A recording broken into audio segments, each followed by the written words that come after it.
Fala, meus amigos, tudo bem com vocês? Como é que vocês estão? Estamos aqui hoje para gravar o terceiro episódio do Prevcast por Heitor Fernandes, tendo aqui hoje como tema Agricultura pelo Agricultor, uma história real de quem vai precisar do INSS. Recebendo aqui uma pessoa muito especial do meu coração, da minha família, que se tornou uma pessoa aqui conhecida por vocês, está lá na rede social comigo diariamente. Tem vídeos lá no Instagram com mais de 100 mil visualizações, sempre elogiado pelos demais agricultores que estão lá na rede social, que dizem realmente é isso é por isso aí eu já passei, vem trazendo essa experiência, essa cultura do homem do campo para todos vocês aqui no Brasil e no mundo, por meio dos materiais que a gente vem produzindo. Ele é agricultor, tem 57 anos de idade, nascido na cidade de São Miguel, tem 9 irmãos, passou um curto período em São Paulo. O nome dele é Valque Valentim de Carvalho. Tudo bem, meu amigo? Tudo bem, doutor. Como é que você tá? Feliz em tê-lo aqui com a gente, rapaz. Agora o pessoal vai conhecer de fato quem é Valque Valentim. Eu tô bem, graças a Deus, e aqui ainda tô mais bem ainda. Tá perto de vocês aqui. Eu tô à disposição. Eu não imagino, você não imagina a felicidade que eu tô em tê-lo aqui hoje, né? As pessoas sempre comentam, Valque, os vídeos que a gente gravou. Os materiais estão lá no YouTube, no TikTok, no Facebook, no Instagram. Muita gente sempre fala, mas não vai trazer mais material novo, não sei, eu vou levar ele lá no nosso podcast, lá no Prevcast, para poder compartilhar essa experiência de agricultura. Como o nome do podcast fala, é Agricultura pelo Agricultor. E a gente quer escutar, Val, um pouco da sua história. Aqui a gente já relatou que você nasceu em São Miguel. Conta um pouquinho aí como foi o teu... Você lembra aí do seu início de vida, dos seus irmãos, se aí trabalhava tudo no roçado, se todos não... E se seu pai era agricultor, como era a realidade lá naquele tempo? A nossa vida de 9 irmãos foi tudo trabalhando na roça. Nós nascemos, se criamos trabalhando na roça. Meu pai era um grande agricultor. Naquela época, doutor, não tinha... tudo quanto a pessoa trabalhava naquela época, não tinha valor para nada. Vivia, mas do que tinha. Pô, não existia salário naquela época de meu pai, era de 80. Vivia do que produzia, no caso. Do que produzia.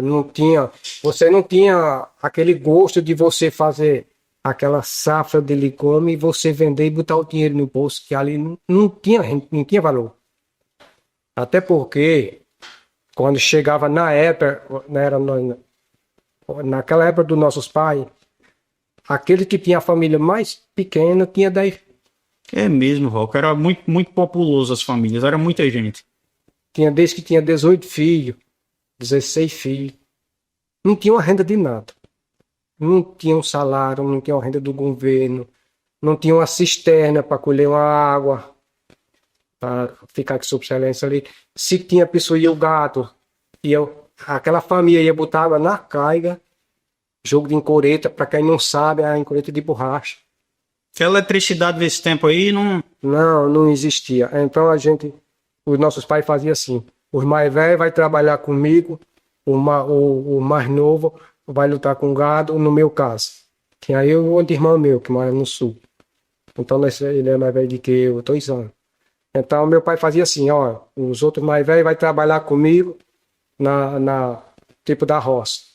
E Valque e Luiz Luiz vai tirar o capim, levar pro gado, e Val vai botar água. Então eu passava o quê? Eu botava 10, 15, 20 cargas d'água. No caso, sua carga d'água é o quê? Levava no jumento? Levava no jumento, chegava lá, botava nas tinas de borracha. Isso aí pro gado beber. Pro gado beber. E ele ia fazer o trabalho dele, tirar o capim pro gado comer. Então não existia nem arame, nem seca nas nossas terras. O arame era nós. Quando a parte de manhã, meu pai botava nós para estourar o gado. Um ficava de um lado, outro ficava do outro. O gado não se saía. O gado não saía para as propriedades dos outros, para devorar as propriedades dos outros. Quando nós chegávamos em casa de 11 horas, o que ia acontecer? Nós ia tentar para dentro de casa, não tinha mais nem sossego de se sentar. Nós só almoçava, era quase dizer em pé. Porque ali já tinha uma tarefa grande, a partir da tarde, de nós manter aquele gado com a barriga cheia. E quando chegava de tarde, já estava escuro, nós tomávamos banho. Se deitava mais 4 da madrugada, meu pai se levantava nós tudo. Antes do sol nascer, já estava não batendo. Tudo no batente. E ali era acostumado.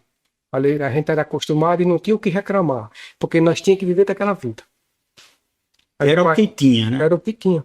Você vê que até os 16 anos de idade, eu não sabia o que era botar uma carteira no meu bolso para saber se tinha dinheiro.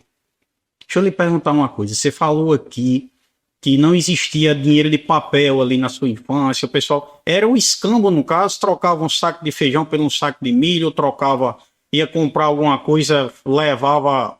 Como é que funcionava essa parte já que não era o dinheiro, não era muito comum. Como era lá na vizinhança, um matava um porco e trocava. Como é que funcionava isso aí? E dinheiro quase não existia. Quase não existia, porque era aquela época era o seguinte. Vou contar de meu pai. Meu pai tinha nove, mas também nove filhos. 9 filhos. Com eles dois fazia 10. Então, para vestir nós, o que meu pai fazia? Da safra de algodão. Da safra de algodão, ele vinha aqui na Sítio Cachoeira, tinha aqui o Enxaga, que você conhece muito bem como Enxaga. Tinha uma loja de roupa. Aí o que acontecia, meu pai? Isso era meu pai, era tudo. Comprava uma peça de roupa para tudo. Nesse tempo, se chamava Volta Mundo. Sim, já escutei falar, o Volta Mundo, Volta Mundo para fazer as camisas. Então, quem conhecia um, conhecia tudo, porque a camisa de um era a camisa de Era um outro. corte só de tecido que vinha para fazer a roupa de tudinho. A peça era para fazer as calças, o short. Era aquela mesca. Que eu não sei que hoje o pessoal entende, mas de primeiro chamava mesca. Fazia aquela roupa do jeito que da cor de um, do pano de um, fazia para o outro. Meu pai pagava uma conta esse ano, passou no meio de novembro. Tinha lá no Chaga, aquela conta que ele tinha feito do ano passado, com essa safra do algodão desse ano, ele pagava ela. Mas já fazia outra compra de roupa para pagar no outro ano, porque o dinheiro não dava. E eu acredito, eram tempos difíceis. E todo mundo satisfeito. E todo mundo vivia, né, E seu Walter? todo mundo vivia, e hoje não vive. Hoje, doutor Heitor, tem um Bolsa Família. Por que é que a maioria dos pessoal, no pleno da semana, no começo da semana, tá todo mundo nos bar, bebendo, brincando, jogando sinuca? Por quê? Rola o dinheiro a baldo. Na perspectiva do senhor hoje, muita gente não está mais na agricultura e deixou porque tem ajuda. Tem a ajuda do governo. E naquela época não tinha. Naquele tempo ou trabalhava ou não vivia. E os pais da gente não maltratavam, que eu não tenho o que reclamar do meu pai, eu tenho orgulho dele. Porque ele nunca deixou nós passar fome nem precisar. Mas era aquela coisa que ele não podia dar, era o dinheiro que não tinha.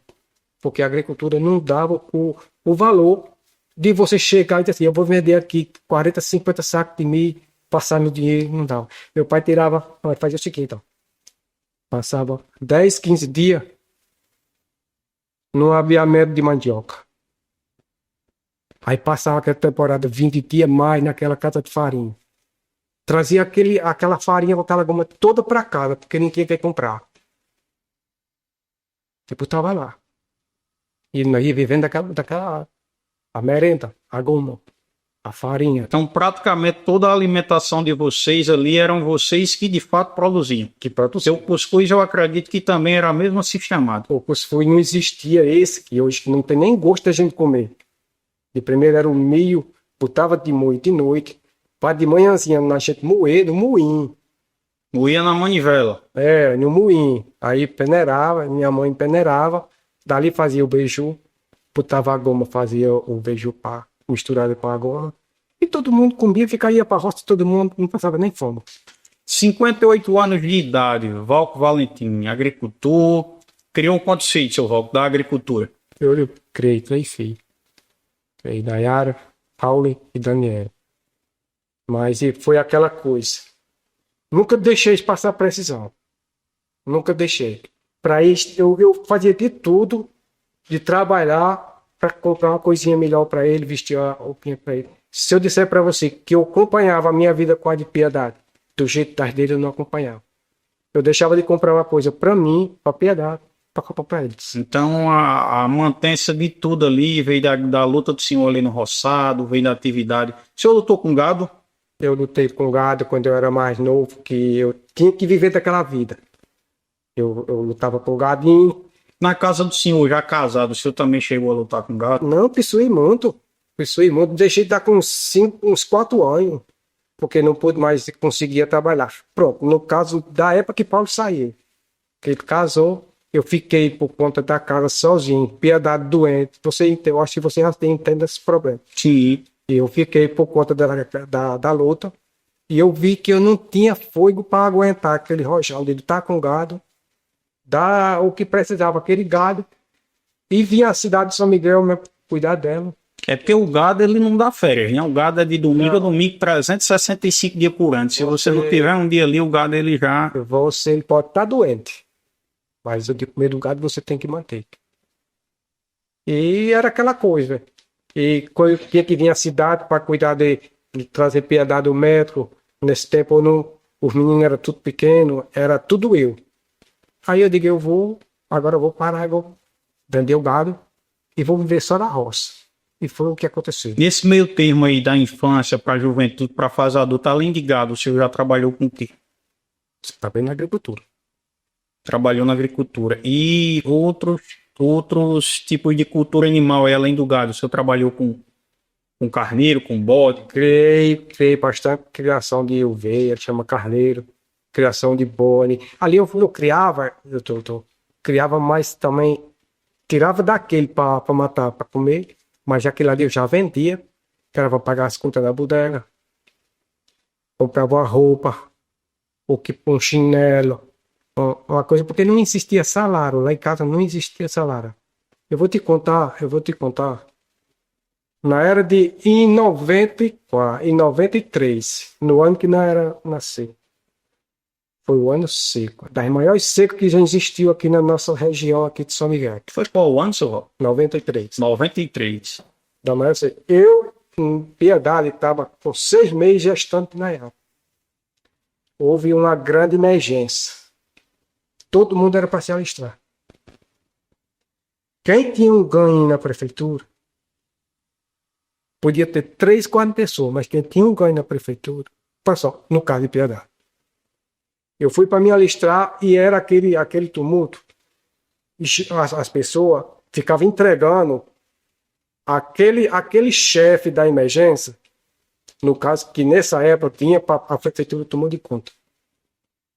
Eu não me lembro bem se foi o doutor Acácio nessa época, 93. Eu acho 93, tem aí já um tempinho, né? Já tem poucos anos. Essa emergência foi todo mundo acresce, São Pedro, Mucunã, aquele sítio tudo, foi tudo pro sítio Torrões dos Aires, para no colégio lá alistar todo mundo.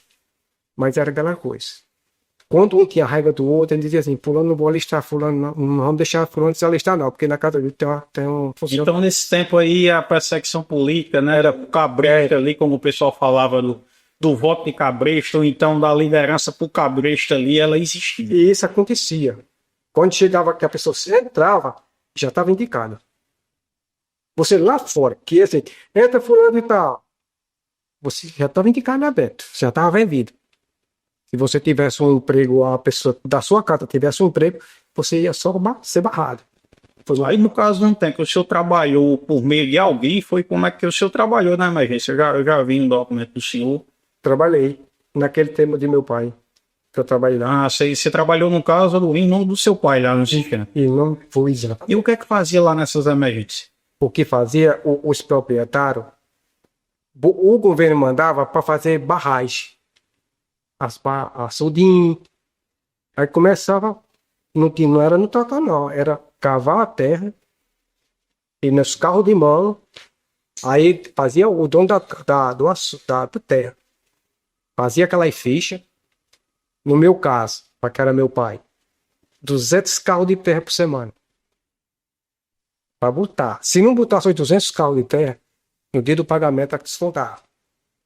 Ah, tinha uma redução ali do que já não era muito, né? Que já não tinha esse valor. E se não fizesse cumprir com aquela ordem do proprietário, você não recebia nem o pagamento. E aí nós botava tudo quanto tinha para nós botar aquela empeleita, que ele estava empeleita. Porque se não chegasse com aquela meta lá, e na hora que botava o carro de terra lá, o cara estava sentado Numa cadeira já entregava aquela ficha. Como que diz, você não pode aumentar nem um carro. E isso era o que acontecia. Seu Valk, o que é que você diria para um juiz que pergunta ali ao agricultor se dá para viver de agricultura? Porque eu acho um absurdo enorme em uma audiência, um momento ali solene, um juiz, um magistrado, ou então um representante do INSS questionar se dá para viver de agricultura, 100% de agricultura. Eu quero escutar de você, dá para viver de agricultura? Dá para viver de agricultura, sim.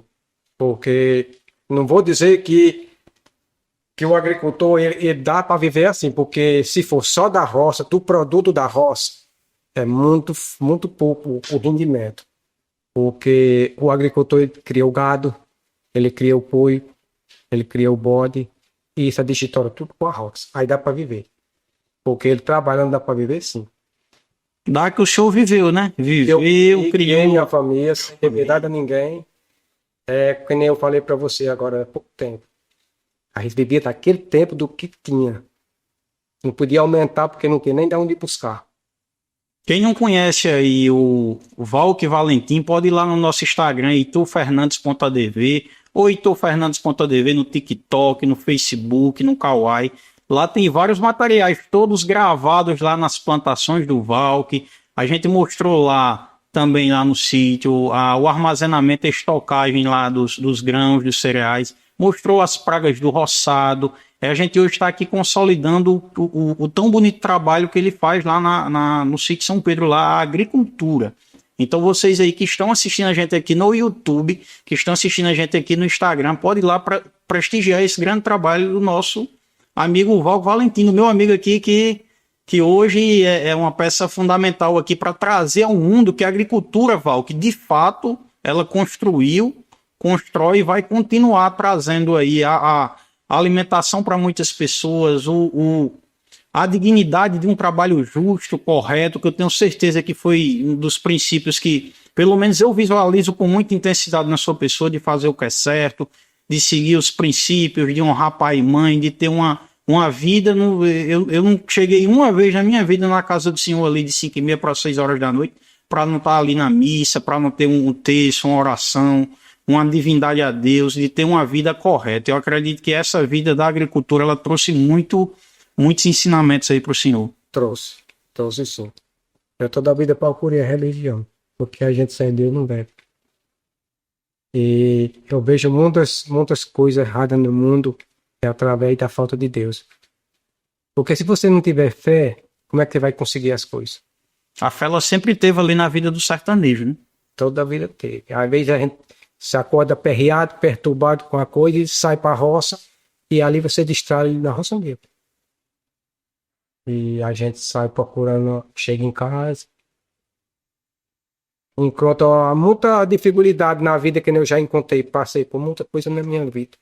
Se eu for contar, doutor Heitor, que eu já passei na minha vida na agricultura, a maioria do pessoal hoje que não sabe, não vive da agricultura, não acredita, nem sabe que é verdade o que a gente passou.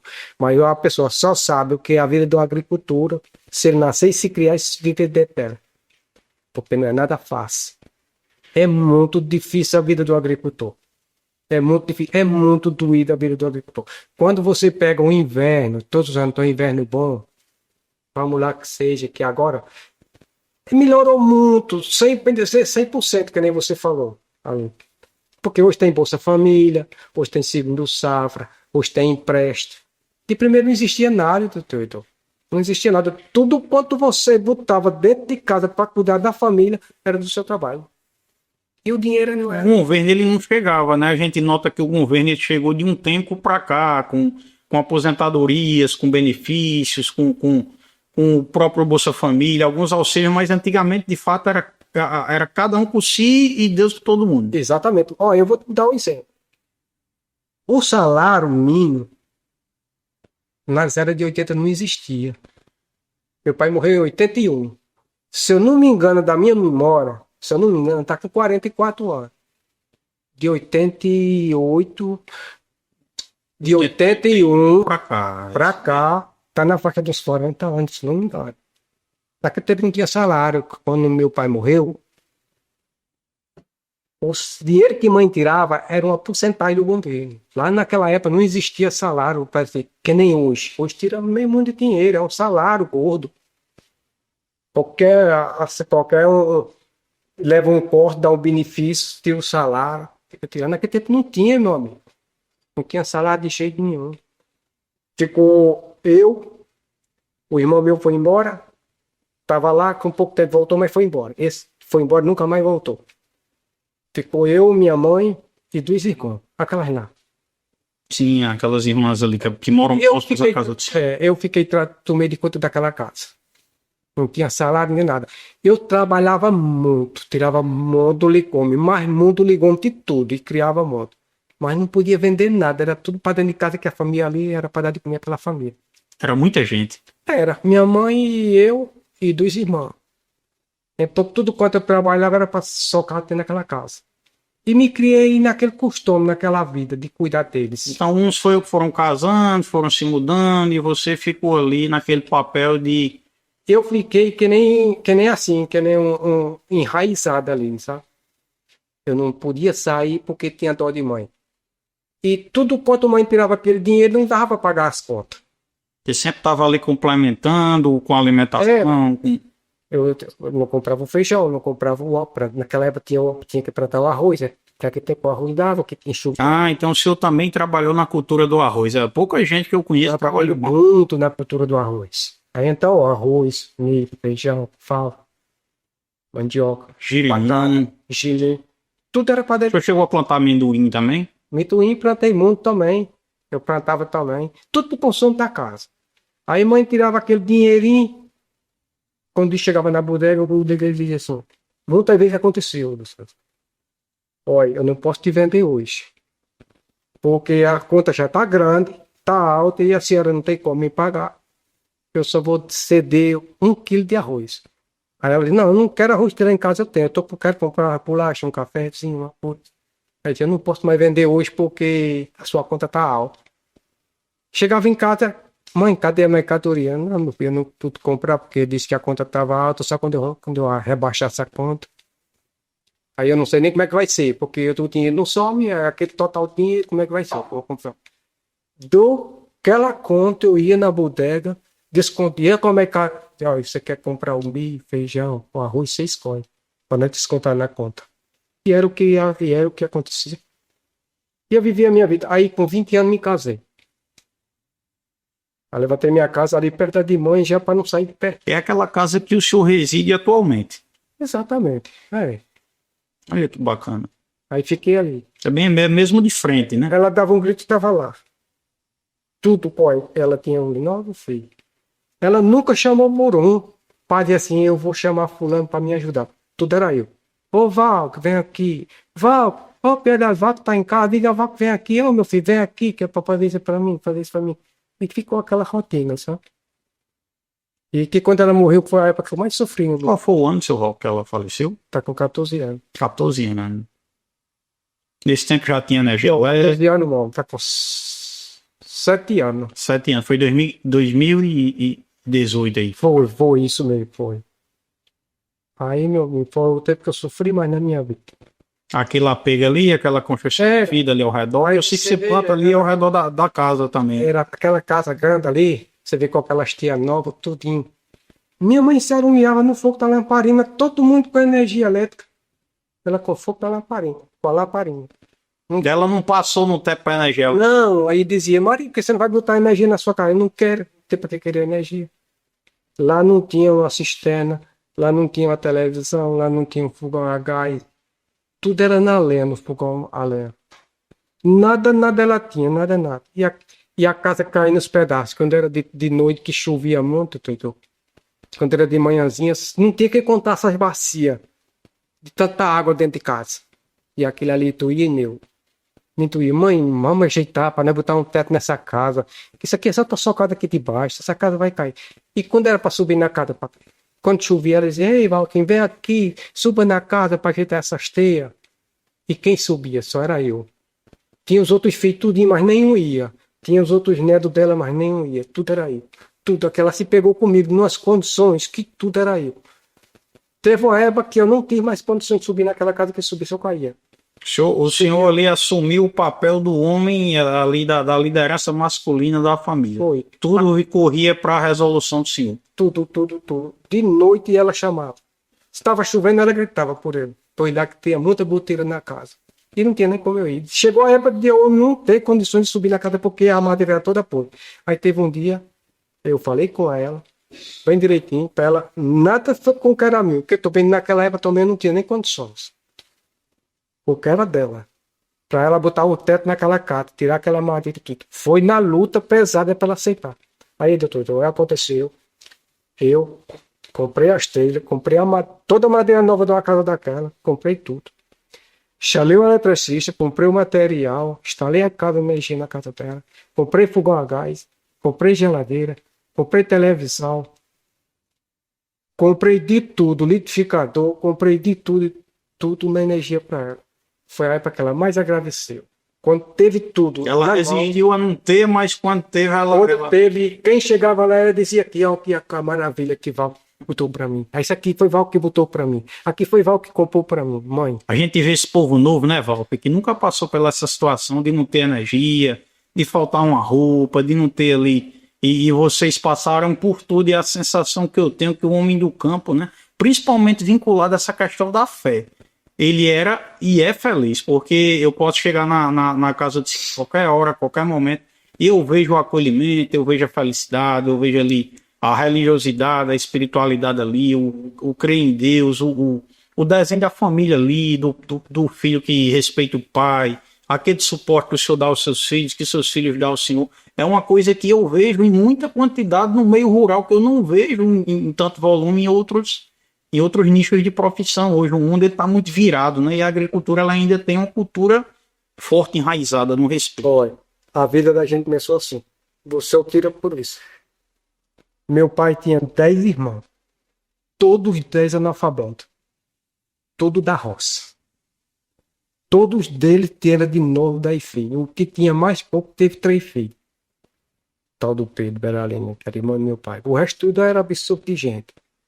Mas meu pai criou nós assim. Pai, vocês vão... Tinha muita fruteira nas outras propriedades, tudo inventado. No caso do Baxia, onde de meu pai, nessa época que ele plantava, tinha outras propriedades do vizinho que encostavam. Lá tinha de todo tipo de fruta. Manga, lima, laranja, mamão, coco, abacaxi, uva. Tinha tudo nessa época. Ele não saía para trabalhar, nós saía tudinho, ele já dizia logo. Olha, falta o que faltar, passe fome o que passar, quando chegar em casa, come. Agora, se pegar uma manga sem pedir, quando chegar em casa, nós conversa bem direitinho. Pode passar fome, mas não é para... Então existia uma criação rígida, regras rígidas, e assim foi passando de pai para filho, que eu acredito que os pais deles e os avós, eles já vinham essa cultura de retidão. Já vinha. Então, nós passávamos por cima das frutas, pisava em cima. E não parava. O cheiro era a coisa mais linda do mundo. Cada uma manga jarrinha, a coisa mais linda do mundo. As limas, o cheiro, desse tamanho, as laranjas, cada uma desse tamanho. Nós morrendo de fome, no baixeiro, 10, 11 horas, morrendo de fome. Pisava por cima das mangas e não comia. Não pegava uma, porque se pegasse era uma pizza quando chegasse em casa. Então, fizemos assim. Aí, do jeito que ele fez, foi do jeito que eu criei meu filho. Olha, nós vamos trabalhar em tal canto, mas aqui você não pega nada de ninguém. Você vai para a escola, vai, não pega uma borracha nem um lama de ninguém. Se pegar, leva uma surra. E assim, vai deixar. Você construiu aí uma família. Eu tenho propriedade de falar de seus filhos. Sou casada com a filha do senhor, com a doutora Naera Carvalho, e de fato eu tenho uma admiração pela criação. Inclusive, eu me baseio muito na criação do meu filho, porque eu vejo que o senhor construiu pessoas de bem, pessoas que convivem ali em sociedade, procura a melhoria do próximo, procura a melhoria do vizinho, quer crescer, quer ajudar. Tem suas famílias hoje, né? Porque Paulinho tem a família dele, Naera tem a família dela, Daniel, e isso veio tudo aí da agricultura, né? Então, eu não aceito que uma pessoa diga que não existe agricultura, eu não aceito que um magistrado, um procurador do INSS ou alguém que seja venha descaracterizar ou venha diminuir uma profissão que construiu, que constrói tanto por esse país. A gente é um país agrícola, gente. O Brasil, ele tem uma cultura agrícola, a gente tem um desenho rural. E aqui é uma prova viva, e isso aqui é uma gota d'água num açude cheio, num oceano cheio. Porque lá onde o Valk mora, aqui a região de São Miguel, por exemplo, é uma das maiores, é a maior produtora de milho, feijão e fava do estado do Rio Grande do Norte. Aqui as pessoas trabalham na agricultura, aqui as pessoas plantam. Como o Valk falou aqui, já trabalhou com gado, com carneiro, com galinha, com bode, com porco, com milho, com feijão, com fava, com girimum, com amendoim. Então é riquíssimo. A gente não pode menosprezar, diminuir ou tratar um agricultor em um momento solene, seja numa audiência, seja numa inspeção social, como alguém que está lá para fraudar o INSS e conseguir um benefício, porque não é agricultor e está lá inventando que é para poder tirar dinheiro do governo, que é assim que muitas vezes são tratados, seu Val. E o meu trabalho aqui hoje, quanto advogado, quanto defensor do direito do agricultor, é construir essa cultura, mostrar que existem milhares de Valcos Valentins, existem milhares de Piedades aí no mundo que viveram, que cresceram, que cultivaram, que cultivam e que construíram família, que construíram lar, que construíram uma sociedade dentro da agricultura. Eu sei que o senhor conhece ali diversas pessoas, amigos seus que foram criança, adolescente, hoje são pessoas aí que também construíram a vida dentro da agricultura, criaram os filhos, tirando o sustento da agricultura, tiraram ali, construíram sua casinha, tem sua motinha, tem uma vida digna baseada num trabalho que não é um trabalho fácil. Nada é fácil. E aonde eu moro mesmo, ali só tem agricultor. Aquela região ali, você procurar, que é outra. Pegar ali no pé da pista, até chegar no sítio e passando é só agricultura. Passar só não tem outras. Procurar o documento ali, só encontra de agricultor. Naquela região da gente ali, só pende por lado de agricultor. Ali não tem gente formado, ali tudo é gente que nasceu e se criou, que os pais também já se foi, mas era tudo agricultor. Que viveu e vive da agricultura. E ali acostumou aquela vida. Olha, se os pais da gente é agricultor, não tem como os filhos ser. Tem que ser agricultor.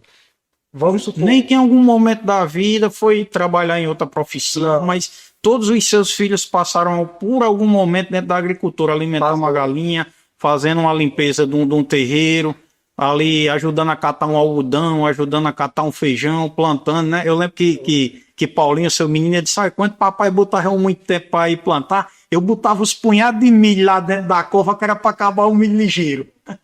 Eu vou dizer um exemplo aqui. Se o juiz tem um filho, ele não tem como o filho dele ser agricultor. Porque vai acompanhar a rotina dele. A cultura da família ali. A cultura da família. Se a gente é agricultor, o filho a gente tem que ser. Tem a doutora Nayara, minha filha, gosto, quero muito bem. Tem Paulinho, tem Daniele. Mas Nayara, nunca levei Nayara na roça para limpar, captar mato. Mas para plantar, levei muito.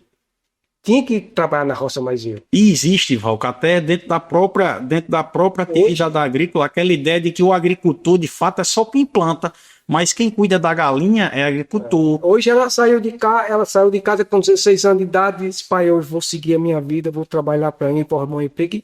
E foi o que aconteceu. Ela saiu muito nova de casa, trabalhando, viveu a vida dela ali trabalhando, pagando água, luz, no aluguel que ela vivia, e meter a cara e o peito e entrar numa faculdade para direito, filha de um agricultor. E eu tenho muito orgulho do meu filho. Tá bem, meu amigo, eu fico muito feliz, fico muito emocionado, e eu sei que não é fácil, a gente já teve essa conversa algumas vezes, e a vida realmente não é fácil, mas é muito prazeroso hoje. Eu acredito que ali no domingo, ali, quando a gente tá sentado ali na cozinha, próximo ao fogão de lenha ali, todo mundo sentado, comendo, se divertindo, eu acredito que a paz no coração ela é imensa, né? Tá ali e ver todo mundo bem. Eu quero lhe dizer para você, no dia que acontecer que meu filho não tá lá em casa, por fé de Deus, nem a comida presta. Não acredito. Não acredito. O senhor pode ter certeza disso, que nem a comida presta. Eu só tô feliz de verdade que meu filho tá todo encostado aí. Eu só quero dizer uma coisa para você. Por o meu filho, que eu já passei na minha vida para criar eles, que eu já passei, cuidei de... Já foi aquela vida de eu estar presidente da mãe, até a hora dela morrer. Aí depois entrei dentro de uma casa com a cara e a coragem. Se eu disser para você que aquela minha casa, quando eu fiz, estava bonita, se eu disser para você que não estava bonita para mim, mas era uma casa do pobre, que eu vou te contar o móvel que tinha dentro daquela casa quando eu entrei, doutor. Dentro daquela casa, quando eu entrei, em 88, que eu entrei dentro daquela casa só no tijolo, atroiada, nem cimento não era. Um pote com a copeira e 4 copos enfiados na parede e 4 cadeiras daquela de madeira que abre e fecha. Era o móvel que eu tinha e um fogão a lenha para cozinhar o feijão.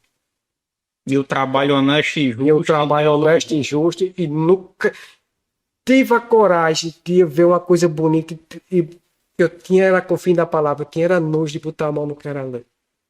Se existia uma coisa que para mim dói nele, é a pessoa não ter confiança de ver uma coisa de uma pessoa. Hoje eu tenho orgulho de meu filho, eu tenho tanto orgulho de meu filho porque eu tenho o Paulo, tenho o Nayara e tenho o Daniel. Mas se eu vou dizer o orgulho que eu tenho deles, porque eles são pobres, mas são ricos de consciência, que pode deixar ouro em boca, eu garanto a você. Se existia honestidade, tem honestidade no mundo, mas que nem meu filho pode ter igual. Que benção, seu Paulo, que benção. Deixa eu lhe fazer uma pergunta. Aqui no seu histórico de vida mostra que você passou um período fora. Você morou fora de São Miguel, viajou. Como é que foi essa saída repentina e essa volta? Eu não fui nem trabalhar, não. Eu não fui nem trabalhar. Eu saí. O senhor lembra o ano ou não? Eu não lembro o ano, não. É muito, faz uns 30 anos aí. Faz. Não, nem trabalhei, que nem desejado, não trabalhei lá, não. Fui lá, não gostei. Fui para fazer a vida melhor, para ficar a vida melhor para mim. Tava difícil aqui, não tinha. Mas foi naquela época, eu era solteiro ainda. Foi naquela época que as coisas eram tudo. Lá em 70, no caso, 60, não, 60. Foi nas eras de 80 mesmo. 80. Foi nas eras de 80, por aí, assim, lá por 83 para 84, por aí assim. Eu fui, mas passei pouco tempo, e lá nem fiquei não, porque não me acostumei e a saudade era grande de casa. Lembrava muito de mãe, que era aquela situação que ela ficou sozinha, viúva. E voltei e peguei no batente de novo e me casei e hoje eu tô feliz porque já construí minha família mesmo, já tô já velho, trabalhei, tô cansado já de trabalhar, já arrumei muito problema para mim do trabalho, mas agradeço a Deus que tô em pé. Aí trabalhou fora, tentou trabalhar, não conseguiu, voltou. E voltou para trabalhar com o quê? Da agricultura, trabalho na roça. Nunca trabalhou em prefeitura? Nunca trabalhei em prefeitura, nunca trabalhei em comércio, nunca trabalhei em nada. Só no cabo da foice e no machado. Bacana, bacana. Me diga uma coisa, seu Valk, e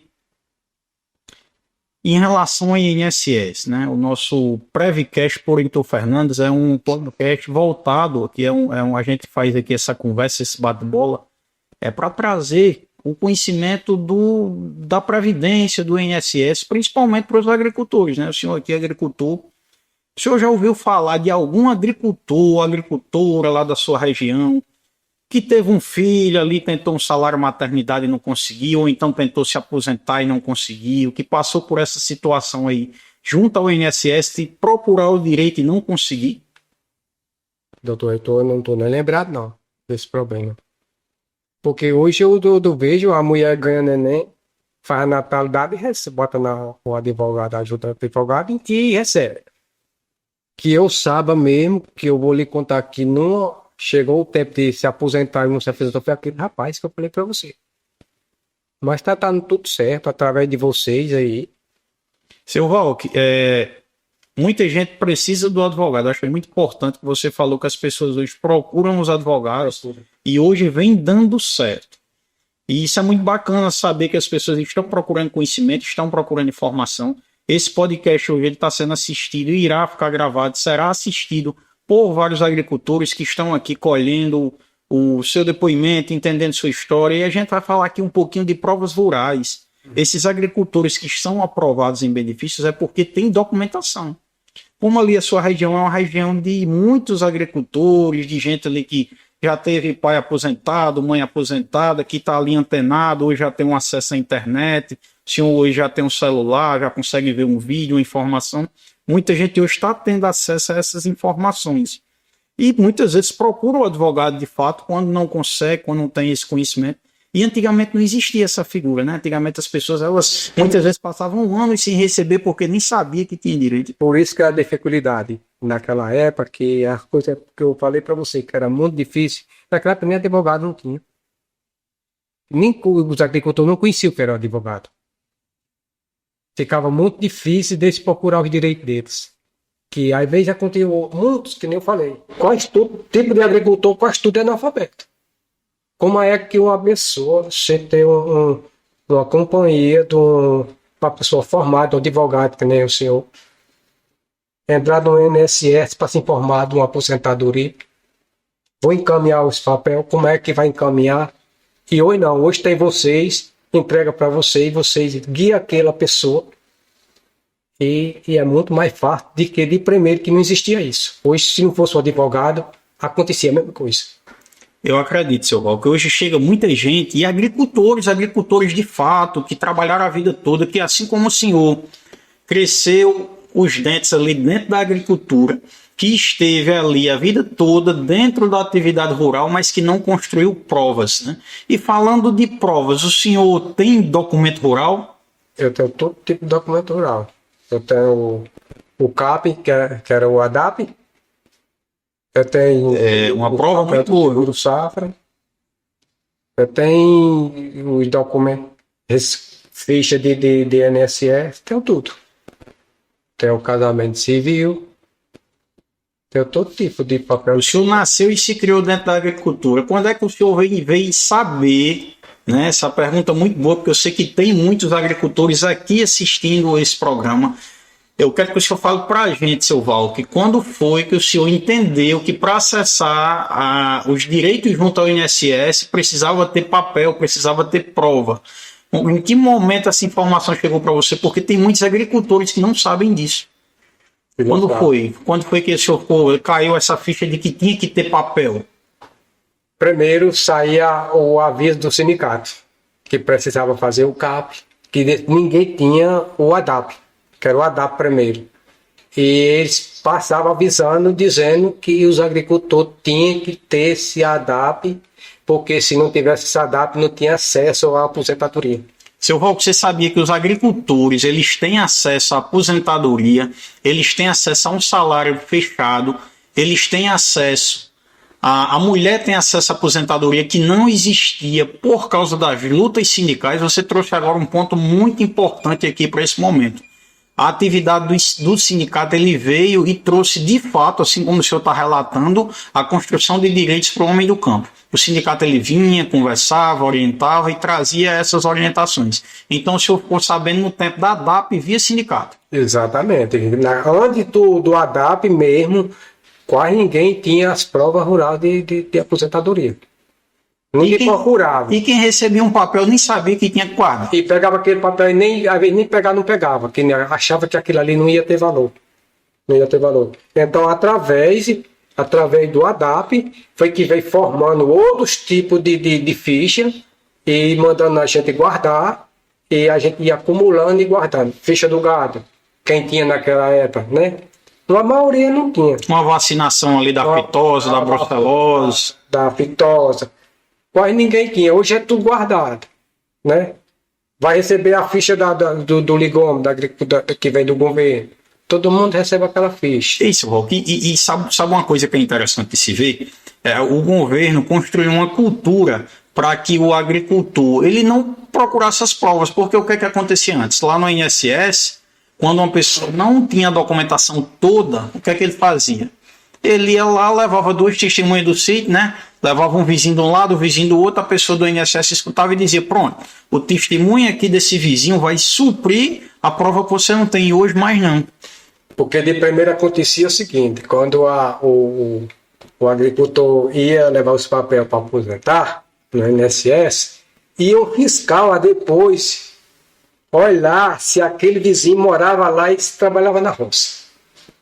Se o fiscal chegasse naquela residência, que ele deu o nome lá do sítio, da casa dele, e não constasse que o fiscal chegasse e não pegasse ele constando que era agricultor, o fiscal saía, já desaprovava ele e já não ia mais não se aposentar. Olha que depoimento bacana. Isso aqui que o senhor está trazendo para a gente era o tempo onde o INSS ele se aproximava do agricultor. Ele ia lá no sítio, porque dizia assim, poxa, mas não tem nenhuma prova aqui de 92. Mas ia lá no teu vizinho não, ele é agricultor aqui, faz mais de 30 anos que ele mora aqui, está aqui a plantação dele, está aqui a casa dele, ele planta batata, ele planta feijão, a esposa dele tem tantos filhos, todos nasceram aqui. Então esse depoimento colhido pela pessoa do INSS trazia o teu benefício, seja auxílio-doença, aposentadoria, salário maternidade. Hoje não tem mais. Não tem mais, mas de primeiro tinha que... E quem fazia isso, aprovava a maioria, era o vizinho. Chegava o fiscal e dizia, você conhece fulano de tal? Pronto, uma suposição. Você conhece Zé Bernardo? Ou Zé Valentim? Você conhece ele, que nasceu e se criou aqui? Não, conheço sim. O que ele faz? Dizia assim, o que ele faz? Não perguntava o que ele dizia. E nem se informava de onde é que ele vinha. Aí dizia assim, e o que ele faz aqui? Não, ele é agricultor, ele trabalha na roça. Ele trabalha na roça há quanto tempo? Não, ele trabalha desde que foi criança, trabalha até hoje de agricultor. Você prova? Prova. Aí vamos lá. Aquela pessoa ia lá. No caso que aconteceu comigo, com uma pessoa que o fiscal um dia chegou e perguntou que aquela mulher era agricultora. Aí eu disse que era. Aí se você conhece ela há bastante tempo, eu conheci. Então o senhor já foi testemunha aí de uma inspeção do fiscal do INSS. Que bacana. Aí eu fui e informei bem direitinho e ele foi lá. Quando chegou, a primeira cara que topou essa mulher foi com a enxada no ombro que vinha na roça. Pronto, já foi. Ai, que beleza. Ela foi aposentada de cara. Seu Valque, eu fiquei feliz por esse relato, de trazer essa experiência de como o INSS funcionava para a gente cruzar com o INSS de hoje. Hoje anda fiscal na casa de alguém? Não. Hoje o único fiscal que anda na casa do cliente é o fiscal da justiça num processo judicial, que ele só acontece na presença de um advogado. É por isso que é tão importante hoje ter um advogado no início do estudo do que você quer, para orientar as provas que você tem que ter, para trazer os caminhos corretos para conseguir aquele benefício, seja salário maternidade, seja aposentadoria por invalidez, seja auxílio doença, seja um auxílio reclusão, seja uma pensão por morte. É importantíssimo, porque mudou. Como o seu Valco trouxe agora, uma brilhante experiência. O servidor do INSS ia na casa da pessoa, verificava, chamava testemunha até o INSS, se testemunhava, e hoje não. Hoje só acontece na justiça, e na justiça a presença de um advogado especialista é essencial. E eu conheço também, Val, pessoas que procuraram advogados e conseguiram, e conheço também pessoas que procuraram advogados e não conseguiram. Isso daí é uma falta de uma estratégia. Hoje o agricultor, a meu ver, e eu acredito que também é a visão do senhor, tem que procurar cada vez mais a orientação, tem que procurar cada vez mais a informação, tem que procurar cada vez mais o conhecimento, para quando chegar lá no dia certinho, estar com tudo pronto. Exatamente. Eu conheço, Val, que é de partir o coração, agricultores que tiveram câncer, não conseguiram se aposentar, que câncer é uma doença ocupacional, às vezes pega um excesso de sol, tem uma pele branquinha demais, às vezes ali tem a palhazinha, né, o milho ele solta, né, um farelozinho que muitas vezes é alergênico ali, e não tem documentação rural. Aí chega no INSS e diz, mas eu me criei dentro da roça, nasci uns dentro ali dentro do roçado. E é triste essas situações. Veio o tempo ainda de eu ver bastante agricultor não ter um sindicato. Não ter um sindicato, uma prova do sindicato. Não ter papel nenhum, na verdade. Não ter papel nenhum. E eu acho que era o maior erro do agricultor ele não ter um acesso de ter uma ficha no sindicato. O meu sindicato está com bem 15 anos que eu fiz esse sindicato. Nunca deixei atrasar, tudo pago em dia. Que bênção. Então o sindicato, né, o depoimento aqui de seu Val, que agricultor, está aí já na boca da aposentadoria, completa 58 anos nos próximos meses, né? Isso? Mês de agosto. Mês de agosto.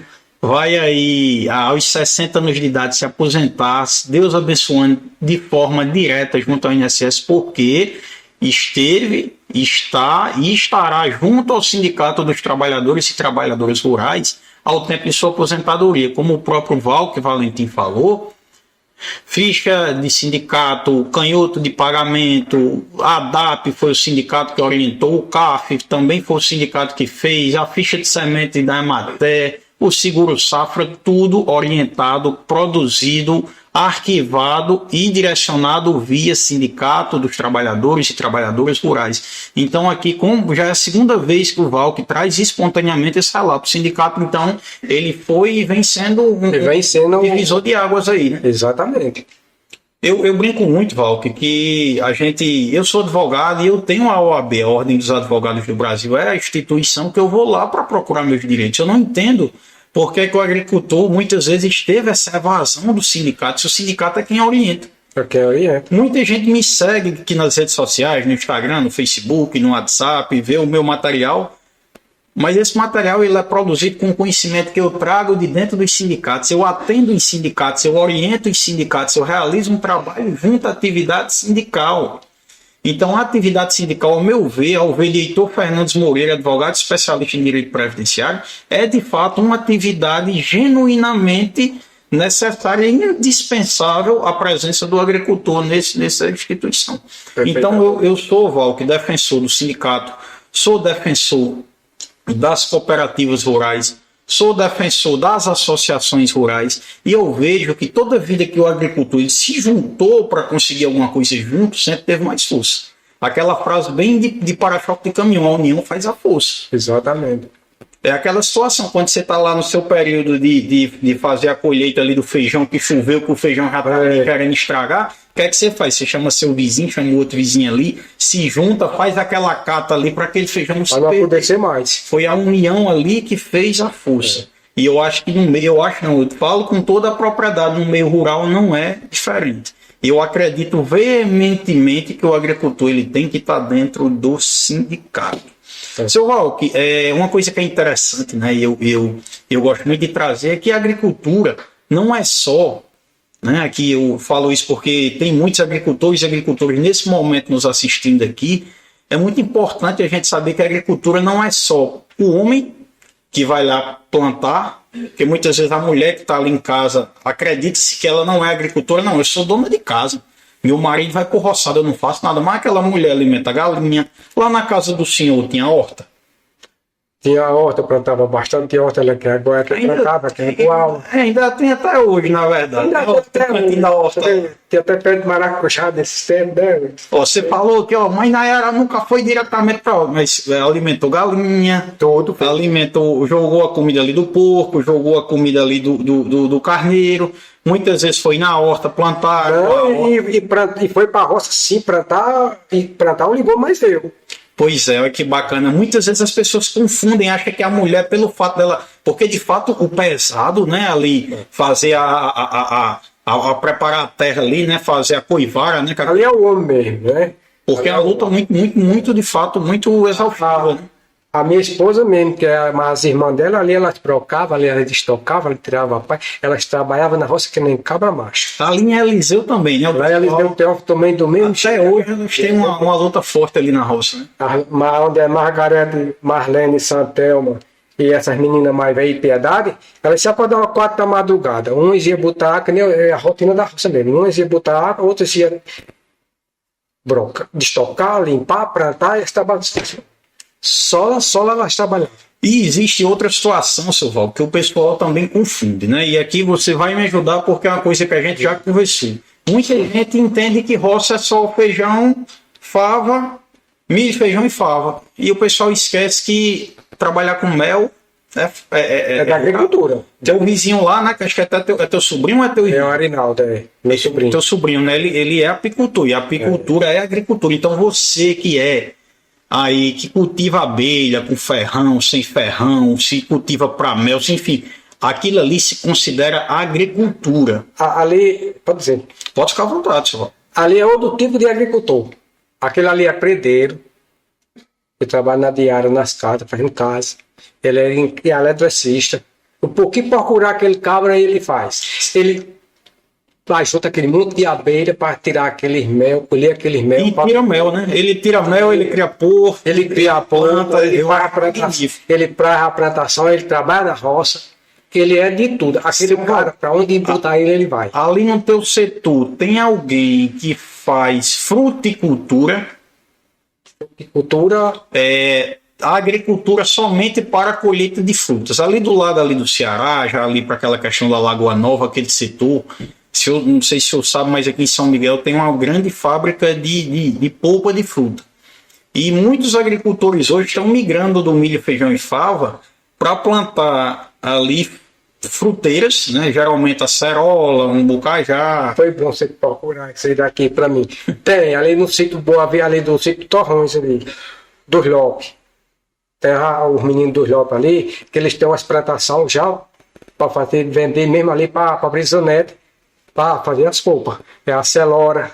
Pois é, rapaz. E as pessoas não entendem, não desenham na cabeça que aquilo ali é agricultura pura. Esse Arinaldo, esse meu sobrinho, ele em redor da casa dele, ele tem na faixa de uns 30 ou 40 ou mais de pé de pitanha. Ele tem lá agricultor completo, né? Completo. Porque ele cria porco, ele cria galinha, ele cria abelha, ele planta, ele Preteiro, pois é. faz tudo, ele é de tudo. Seu Val, que me diga uma coisa, o que é que você vê para o futuro da agricultura? A gente falou do ontem, está falando do hoje, como é que você vê o amanhã? Se eu tivesse a saúde que nem eu comecei, eu não tenho que hoje eu não tenho que reclamar da agricultura. Porque a agricultura ela só dá agora no início, porque ela tem um preço.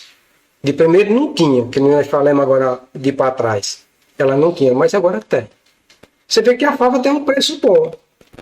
É um bolho gordo, um saco de fava, hoje, para vender. De primeiro não era. Um saco de milho custando 115 contos, 120 contos. Mas não só é um que você vai vender, meu amigo. Você é trabalhador, você é agricultor, você vai tirar o quê? Você vai tirar 40, 50, 60 sacos de milho. Você quer vender hoje? Não quer.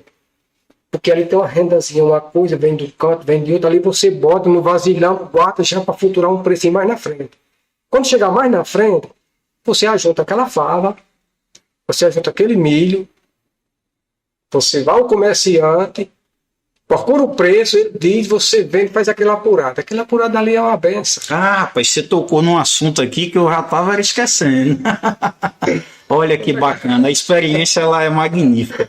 Era sobre isso. Muita gente, Val, porque assim, vou voltar aqui para vocês. Muita gente fala que não existe agricultura e que o agricultor não consegue viver da agricultura, porque as pessoas imaginam que o agricultor ele só planta para comer. E o agricultor ele vende, meus amigos, a produção.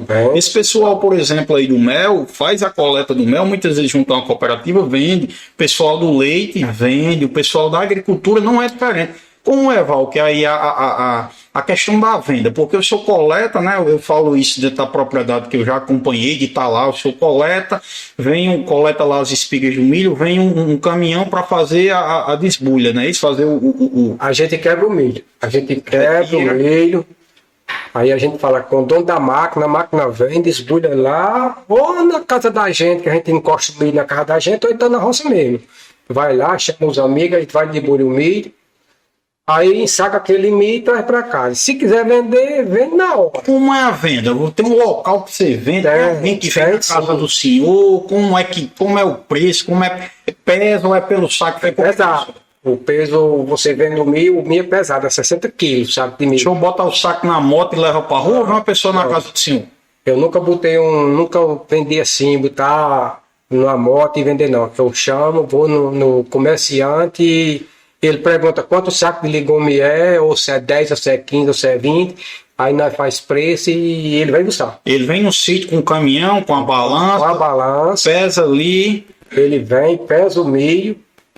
E já paga ali na hora ali. Paga na bucha, ali não deixa fiado não. Ali já paga no dinheiro. E no dinheiro você faz o que você quiser. E o agricultor é assim. Ele faz um curado do legume. Mas também tem o boinho também. Tem um boi também que quando quiser vender, tá na engorda, vai lá, vende aquele boi. Um porquinho ali que é uma engorda rápida ali, né? Se tem uns porquinhos, tem muitos deles que a maioria faz matar para comer. Vende uma banda, deixa outra banda em casa. A vida hoje não tá boa. E de primeiro era só sofrimento. E o pessoal ainda reclama, né? Ainda reclama, porque vem de uma coisa, vem de outra. Hoje tem cisterna do governo. Cada uma pessoa tem 2 cisternas. Outros têm condições, já vai fazer outra maior. Consegue ter acesso à saúde, ir no hospital, tomar um remédio. Antigamente essa questão médica era muito difícil, né, Val? Era muito difícil, que no tempo que nós era pequenos mesmo, no tempo que nós era pequenos mesmo, que nossos pais, que a gente adoecia, ele botava o filho no ombro, que nem um carro não tinha, nem uma moto não existia, nem nada dessa vida. Vinha de a pé para São Miguel, consultar com um médico, até com farmacêutico. Milton Freire. Eu falo isso porque meu avô, ele trabalhou em farmácia, né? O meu bisavô era farmacêutico, meu avô trabalhava na farmácia. E não existia, um médico era um aqui, outro acolá. Então o pessoal vinha se consultar na casa dele para ele passar o remédio. E até pequenas cirurgias ele fazia, porque era muito difícil. Olha, doutor, era um sofrimento tão grande naquela época. Como é para ganhar, neném ia ganhar em casa. E quando a criança não vinha na hora certa de nascer, que não tinha o parto normal, o marido daquela mulher montava nas costas do animal, vinha para a cidade de São Miguel, o único médico que tinha era Zé Torquato. Zé Torquato montava num cavalo e vinha para casa daquela mulher. Era uma dificuldade enorme. Fazer o parto daquela mulher, para aquela criança nascer sem ter um perigo de vida nem nada. Era o único médico que salvava a vida das mulheres, das crianças, era do Zé Torquato. Também era o que existia naquela época. E hoje, aonde você pisa em cima do médico? Hoje em dia você consegue fazer uma consulta pelo celular, uma consulta pelo celular, compra um remédio pelo celular. Hoje o acesso está na porta, está dentro de casa. Né? Seu Valco, a gente está aqui encaminhando para os nossos por finais. Eu sei que é uma conversa aqui que a gente já vem tendo ela há mais de 5 anos. Todas as vezes que a gente se encontra, a gente fala de agricultura, a gente fala de roça, a gente fala de preço de milho, de feijão, de fava, de praga no roçado, não só aqui, como também nos vídeos que a gente vai continuar gravando aí no nosso Instagram.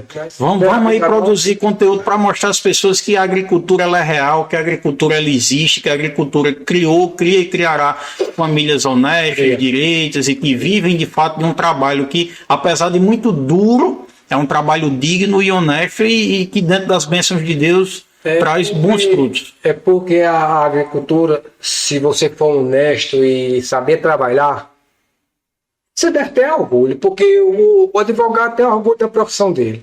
O doutor tem orgulho da profissão dele. É muito difícil, não vou comparar com o agricultor, porque se comparar é uma doidice, né? Mas o cara tem que ter orgulho aquela profissão que Deus deu a gente. Se eu sou agricultor, eu tenho orgulho porque eu sou agricultor. Eu não tenho vergonha de chegar num canto que está vocês, um juiz, um promotor, e eu dizer que sou agricultor. Eu tenho orgulho por isso. Sabe por quê? Porque eu nasci, me criei, escapei minha família, criei minha família na agricultura e nunca fui obrigado a pegar nada de ninguém e nunca... Hoje, se você perguntar que eu estou devendo alguma coisa, eu não estou devendo. Rapaz, quando terminar esse negócio aqui, eu vou dar um abraço tão apertado em tu, que eu estou todo arrupiado aqui, rapaz. Mas eu fico muito feliz, Val. Agradeço demais a sua presença, a sua disponibilidade. Estaremos aqui sempre à sua disposição. Quero você aqui outras vezes. Eu tenho certeza também que você que está aí na telinha, comenta aí embaixo. Se você quer o Valco Valentim aqui, o agricultor aqui que nos ajuda e que nos conduz aqui nas orientações rurais nos nossos meios de comunicação oficial, se querem ele aqui novamente. E eu agradeço mais uma vez, meu amigo. Fico muito feliz pela sua história de vida. Fico muito feliz por ter uma pessoa como o senhor próximo a mim. Saiba que a gente está sempre aqui à sua disposição e a gente deixa aqui o nosso abraço. E o nosso muito obrigado por toda essa experiência que o senhor compartilhou com a gente aqui hoje. Agradeço eu, de coração, e a consideração que você tem em mim e procurar a gente que é agricultor. Não é porque nem diz a história, é muito difícil uma pessoa dar valor. A maioria dos agricultores tem condições de às vezes não dar o valor àquele agricultor. Mas aquele agricultor é tão sofrido de um jeito e devia ter tanto valor, né? Devia ter tanto valor, porque o rico hoje, a mesa é cheia por causa dos agricultores. Se não havesse agricultura, não existe. A carne ali, o feijão ali, o arroz, a batata. O ovo da galinha, o poigo, o milho verde, o feijão, na mesa do rico, do agricultor, meu amigo. Né? Eu agradeço de coração, meu filho, tudo quanto você está fazendo por a gente e eu espero que Deus dê a vida a nós todos. E você me procurar, eu estou aqui. Obrigado, meu amigo, obrigado. E que a gente encerra o nosso terceiro capítulo aqui do Prevcast com o Heitor Fernandes. Deixo aqui, Valk, mais uma vez minha gratidão, que Jesus lhe abençoe e guarde. E eu quero você aqui de volta, viu? Em outro momento. Obrigadão. Eu agradeço também os meninos também que estão aqui. Essa turma boa aqui, rapaz. Se não fosse Jesus eles aqui... abençoe você, viu?